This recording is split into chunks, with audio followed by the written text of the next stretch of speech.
Hi, and welcome to this episode of Our Guest Is, presented by My East Coast Experience Media in partnership with RBC. Our Guest Is introduces us to a resilient group of people commonly known as immigrants, referred to as immigrants, but probably better described as entrepreneurs, community builders, and survivors. And in each episode, we're going to hear about their journey to the East Coast of Canada in their own words. Today, our guest is Joyce Liu, who was an honoree at the 2022 Most Inspiring Immigrants in Atlantic Canada, a My East Coast Experience Media initiative presented by RBC. Hi, Joyce. Hi, Natalie. Nice to meet you. Nice to meet you. So I learned a little bit about you, doing some research. So you moved to Halifax to go to Dalhousie. And kind of from there, tell us what your experience was like when you moved here. Yeah, so I came to Halifax 10 years ago in 2012. I came here because I'm attending university here, so Dalhousie has a really great community design program. So that's how I ended up in Halifax. And then also, I love the ocean. I really want to kind of live in the ocean city. That's kind of one of my dreams growing up. So yeah. So you were growing up in a landlocked city in China. Yes. And was Halifax the first time you saw open ocean? No. Okay. No, it just, I live in like an inland city, but I just always love water. Yeah. I every time I go to ocean city, I feel the energy of the waves, and I love the sound of the waves. I feel it's so embracing. Yes. So when I get the chance to move out my original town, I was like, I'm gonna pick Ocean City this time. Yeah. So how did you kind of come across Dalhousie University? So I went to international high school, which is funded by my hometown's provincial government and the education department in provincial government in Nova Scotia. Okay. So it's literally a Nova Scotian high school, but located in Shenyang, China. Okay. Yeah, That's new. All right. Yeah, so we learned all Nova Scotian textbooks. So yeah, was same with the kids here. We take the Nova Scotia provincial exams. Okay. Yeah, and then our high school GPA just got transferred directly. So if we come to Dalhousie, let's say my literature score is above, I couldn't remember right now, like a B plus or something. I don't need to take an IELTS test. So we can, all the schools in Nova Scotia can waive the English exam for us, like the IELTS exam. Yeah, so that's a deal. Yeah, I had no idea that was that was common. Is that common in China? It's quite common in China. Is it just Nova Scotia, or do they kind of do all of North America or other countries? Probably I don't know about how many cities in North America does it, but lots of cities in Canada does it. Probably most of the major cities. And then we have schools, even in my hometown, we have schools that's funded with different provincial government in Canada. Oh, great. Yeah. And then that must make it more appealing or more, I guess, easier to come to Halifax. You're already really kind of familiar with how things happen here and go, especially with the education that you have. So Dal seemed obviously a good fit for you for what you wanted to do. So your background or education background is city planning. Yes. But then you get into media and film and photography, and you provide and you provide a lot of the photography for My East Coast Experience for their magazine, and then you created Lumi Studios in 2017. Yes. So what kind of projects do you work on at Lumi Studios? Yeah. So Lumi Studios started as a full service media and production firm, and I've been a very visual person since growing up.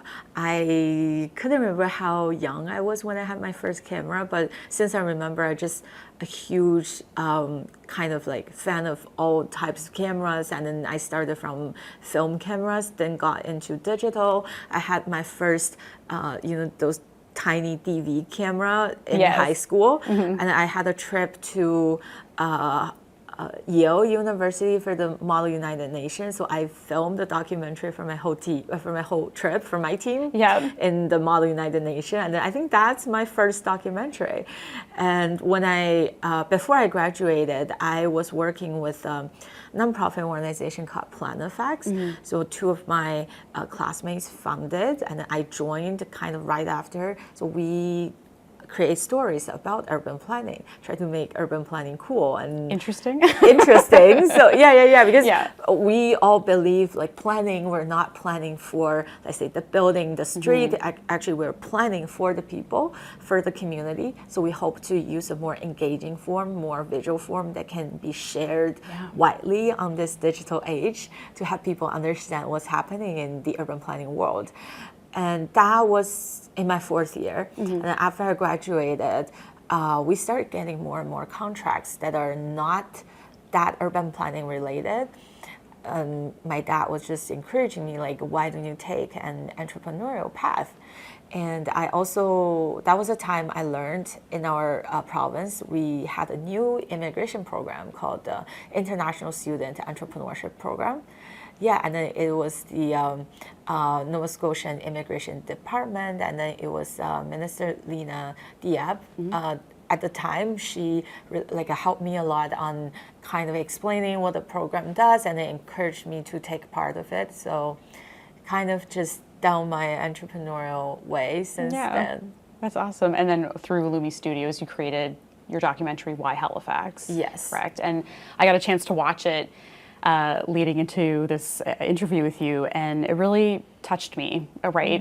You know, I have obviously, you know, as a born Canadian, you know, you recognize that there is some background of Métis in my family, and that, you know, there are immigrants, right? English, Irish, it's all immigrants.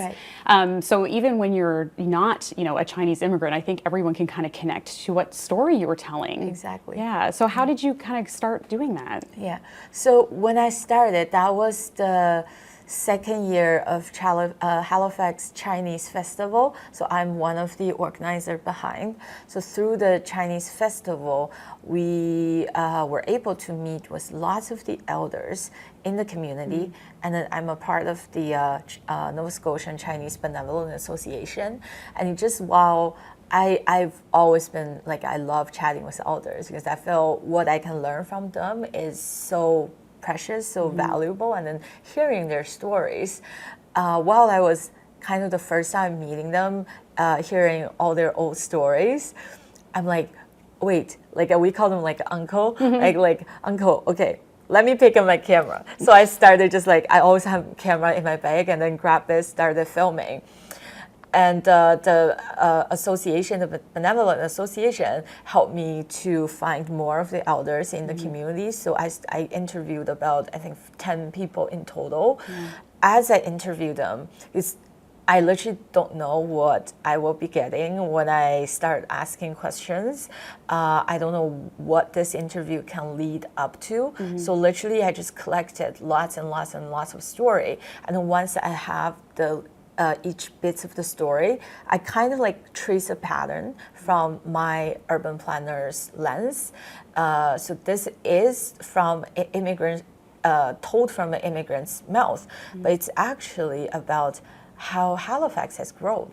Yeah, so it reflects the growth of the city. It reflects how people shape the city, both physically and socially. So that's what I found really interesting. And then I hope when people watching the film, just like you described, it's actually less about an immigration story, but more about Halifax history, and then more about how did this city like formed by the contributions of our people here. Yeah, and what stood out to me was at the end of it, you said that you were telling your story, my story, your story as in their story, and then your story as in you watching. And that, we can all kind of connect to that. Yeah.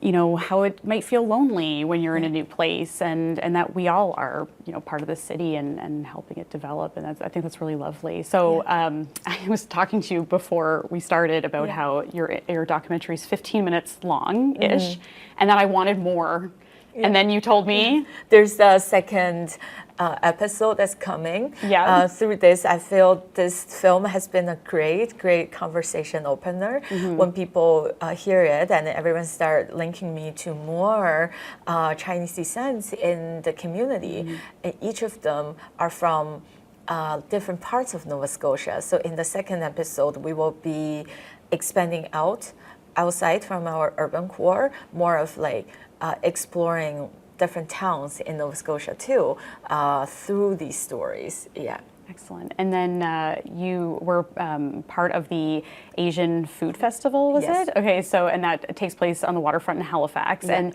how many times has this happened? Is this the second one, or? Yeah, so this year is the second year of Halifax Asian Food Festival. Yeah, we started October last year because of pandemic.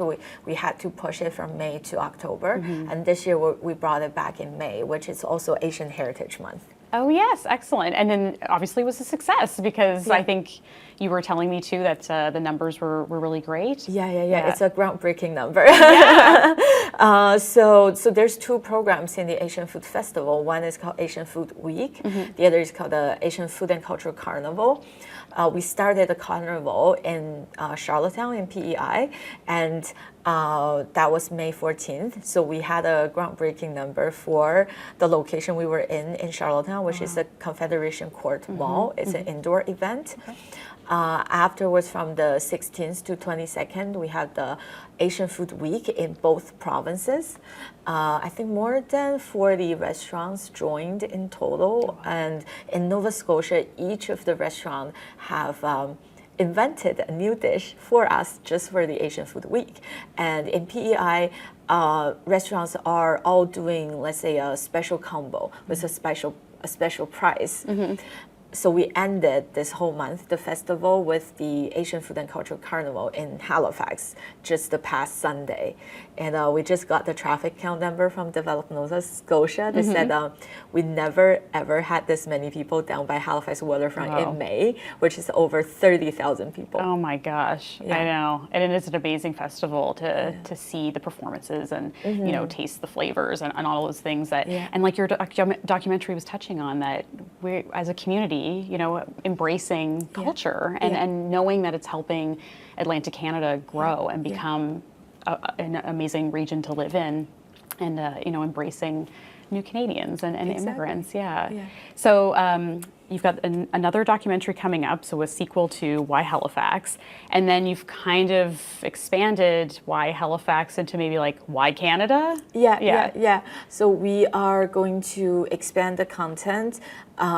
So there's a couple different streams of the documentary I'm working on. So this stream is about Chinese Canadians with Chinese descent. There's another community leader that I met through an initiative called Canada Day Drumming. So he founded in Vancouver and start inviting cities around the world to participate a simultaneous drumming on Canada Day.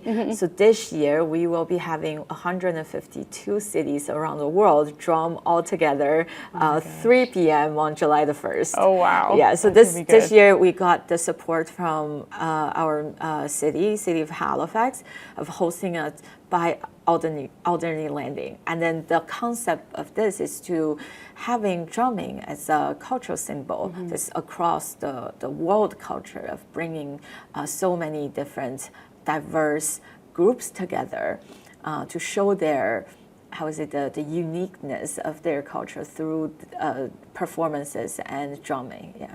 So before we wrap up, I just wanted to ask you a question of, if you could talk to your 10-year-old self, what would you say to your 10-year-old self about your journey, about your experience in Halifax, about what you're doing now? I would say I feel like I haven't changed that much since since 10 years old, because I used to be like a radio host, and then like a what's it called, like a TV program host. So when I was like younger as a kid. Oh really? Wow. Yeah. So I really, so I'm glad I have a really great parents that will allow me just play and then to experience. I would say really just keep on what you're doing. If you love drawing, you love performance, you love like hosting, interviewing, just keep doing what you're doing and then really enjoy the moment. Excellent. Yeah. Thank you so much, Joyce. Thank you, Natalie. And thank you for everyone for watching this episode of Our Guest Is. We'll be back in 2 weeks with another very special guest. If you don't want to miss an episode, you can follow Our Guest Is on online by subscribing. You can find it on myeastcoastexperience.com, Google Podcasts, Apple Podcasts, Spotify, Stitcher, and YouTube. And plus, you can also follow My East Coast Experience online on Facebook, Instagram, Twitter, LinkedIn. Thank you again so much for joining us for this episode of Our Guest Is, and we hope to see you next time.